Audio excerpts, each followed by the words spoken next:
Hey guys, so today we're going to be talking about modeling harmonic motion. And as we've seen in class over the last couple of days, there's lots of situations where trig functions model real life very nicely. One example of this that we looked at was the Ferris wheel problem, where the radius of the Ferris wheel ended up being the amplitude of our inverted cosine curve, or you could think of it as a shifted sine curve. So the radius of this circle was equal to our amplitude. And one revolution around the circle was equal to our period.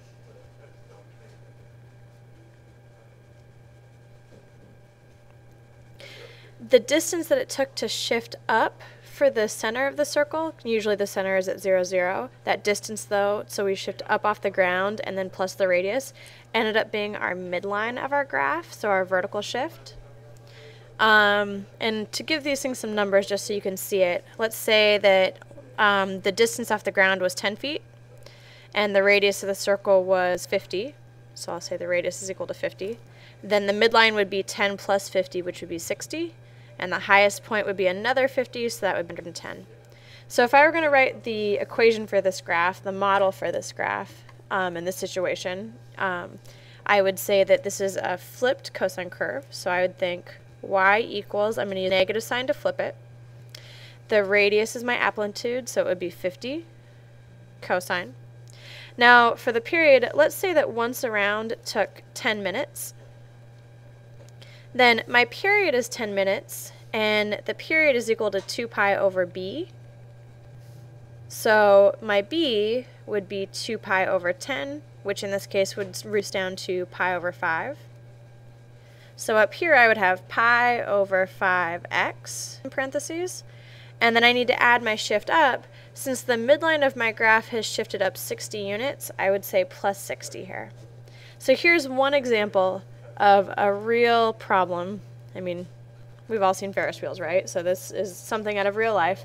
And it's modeled by harmonic motion, meaning a wave. And we get a nice trig graph from it. Now, we also saw this with our average temperature problem that we did over the weekend. So, for instance, if we were looking at the months January, February, March, April, May, and so on, we've got a period of 12 months in this case. Now, this makes sense because the Earth is a circle, just like the Ferris wheel is a circle, and we know trigonometry comes from circles. It comes from the unit circle. And it takes 1 year for us to go through all of our months. It's because we are traveling in a circular galaxy, or a spherical one, I guess, around the sun. And it takes 12 months to complete that path.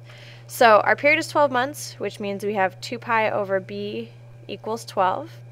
That means b is 2 pi over 12, or pi over 6. So we've got that factor that's going to affect our frequency. This also looks like an inverted cosine curve to me, although you don't always have to think of it as inverted cosine curves. And depending, when you did the average temperature problem, depending on what looked this nice with the low temperatures in January and the highs in the summer, depending on where in the world you are. So for this one, I'm going to think of it as a sine curve. Now, sine curves always start at their midline. So this would be the start of my sine curve because it's at the midline, and then the sine curve would go on until it hits the midline again. That means that I've been shifted over 1, 2, 3 months. So shifted 3 months to the right.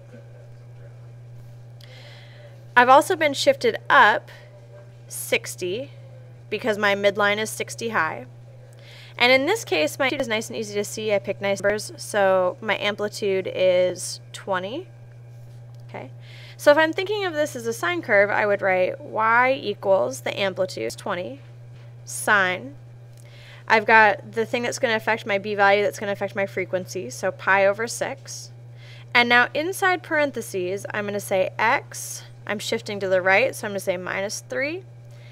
There's my shift right, and then up 60 to get my midline in the right place. So here would be my equation that would model this situation. Okay.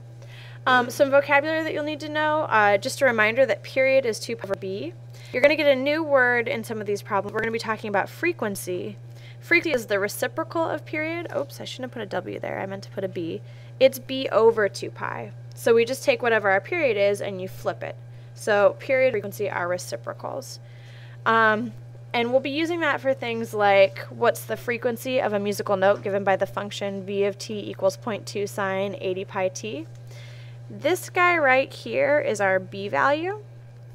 And so if we were finding the period, which is what we're used to, we would say the period is 2 pi over b, which in this case would be 80 pi, or the pi's would cancel and that would give us 1 over 40. So the time it takes for this musical note to go through one cycle is 1/40th of whatever distance. Maybe this is seconds or something, probably. Yeah, t is usually time, so yeah, this is probably 1/40th of a second is my guess. Frequency, on the other hand, QU, there we go. Frequency is the reciprocal. It's 80 pi over 2 pi. The pi's cancel, 80 divided by 2 is 40. And so what this means is that the wave occurs 40 times in 1 second. So this is 40 cycles per 1 second, where this is 1 cycle.